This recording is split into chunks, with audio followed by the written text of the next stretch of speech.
Hindi steno मानक exercise 2 start.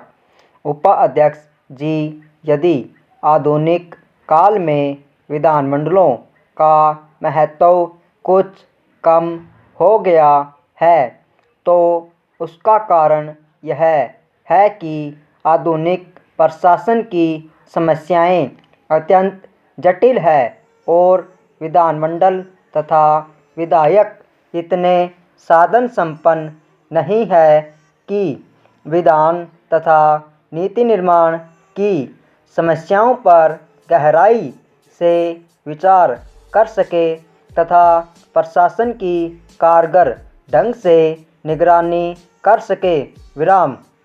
इसलिए यह मांग सर्वथा उचित है कि सचिवालयों की सेवाओं को उपलब्ध कराने की व्यवस्था अनिवार्य रूप से सरकार की ओर से होना चाहिए।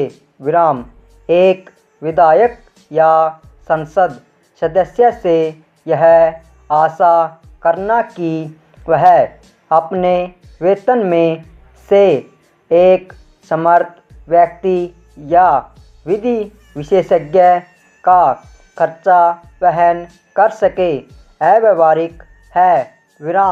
विधान सभाओं और संसद के सचिवालय पर सामूहिक रूप से प्रत्येक सदस्य का अधिकार होना चाहिए, चाहे वह शासक वर्ग का हो या विरोधी दल का। इस सिलसिले में आयोजित गोष्ठी में एक सदस्य ने यह भी सुझाव दिया है कि सदस्य केवल विधेयकों की भूमिका दे और इस ढांचे को भरने का पूरा उत्तरदायित्व सचिवालय लें। मगर सचिवालय पर इतना निर्भर रहना भी कालांतर में निर्वाचित प्रतिनिधियों के अधिकारों को कम करना होगा। दूसरा महत्वपूर्ण प्रश्न एक विधायक और विधानसभा के अध्यक्ष के संबंधों का है। इस दिशा में पिछले कई वर्षों में अनेक गलतफहमियां पैदा हो गई है।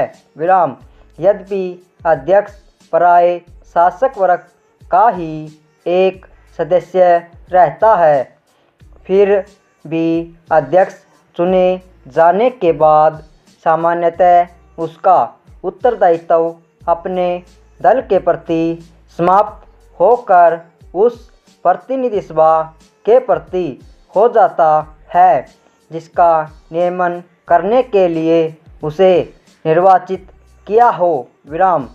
बदलते हुए राजनीतिक नक्शे के साथ साथ यह जरूरी हो गया है कि विधानसभाओं और संसद में विभिन्न दलों की शक्ति में व्यापक परिवर्तन हो जाए।